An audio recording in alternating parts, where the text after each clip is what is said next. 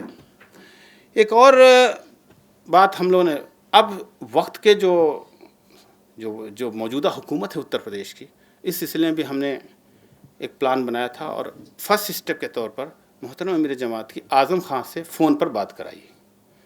اعظم خان سے محترم امیر جماعت نے 15 سے 20 منٹ گفتگو کی ہے۔ ان کا بھی احساس یہی ہے، اور مولانا نے ان کو توجہ دلائی کہ جو لوگ باہر ہیں، ڈسپلیس ہوئے ہیں، ہماری پہلی کوشش ہے 2 کام کرنے کی وہاں بہت سخت ضرورت ہے۔ جو لوگ ڈسپلیس ہوئے ہیں ان کو وہاں پر لے جانا، اور دوسرے یہ ہے کہ ان کو معاوضہ بھی دیا جائے، ان کو معاوضہ ملے، اس کی بہت سخت ضرورت ہے۔ تو دونوں کی طرف اعظم خان نے بھی پرومس کیا ہے محترم امیر جماعت سے کہ وہ یہ دونوں کام کرنے جا رہے ہیں۔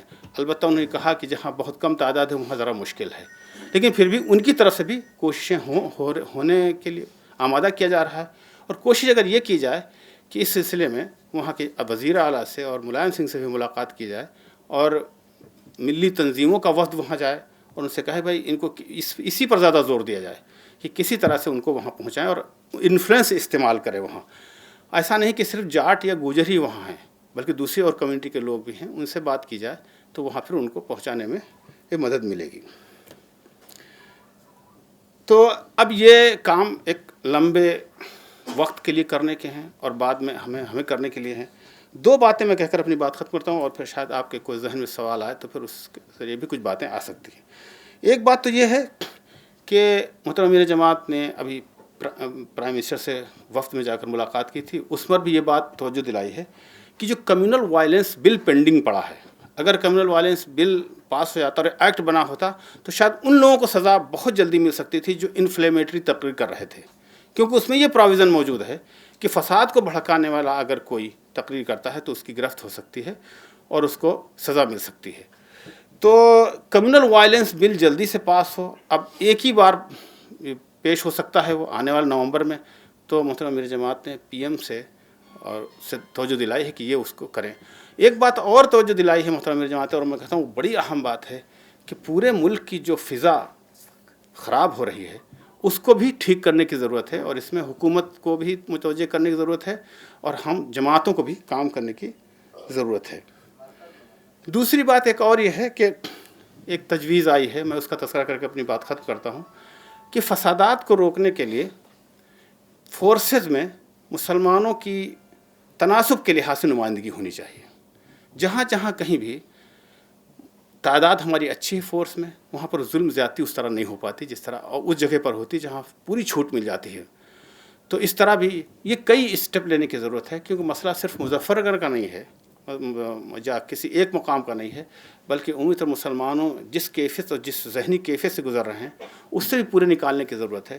تو ایک بڑے پلان کی ضرورت ہے، بہت لانگ ٹرم پلان و منصوبہ بندی کرنے کی ضرورت ہے، اس کے بعد آگے بڑھنے کی ضرورت ہے۔ ہماری جو کمزوریاں ہیں اس میں ایک بڑی کمزوری یہ ہے کہ ہم جذبات میں آ کر تھوڑے دن تو کام کرتے ہیں، لیکن کنٹینیوس کوئی کام کرنے کے عادی نہیں ہے۔ چنانچہ آپ آسام دیکھیں، گجرات دیکھیں، لوگ گئے وہاں تھوڑے ریلیف لے کے چلے آئے، لیکن جماعت اسلامی ہند صرف وہی اکیلے کی اس نے 5.5 لوگوں کو اندر بھی کیا، ان کے مقامات بھی پہنچایا، اور وہاں پر نئے کام بھی شروع کیے ہیں، کچھ مدارس کچھ اور بورڈوں سے گفتگو بھی شروع کی۔ تو یہ کام 1-2 دن کرنے کا نہیں ہے، بلکہ ایک مستقل ایک پلان کے ساتھ کرنے کی ضرورت ہے۔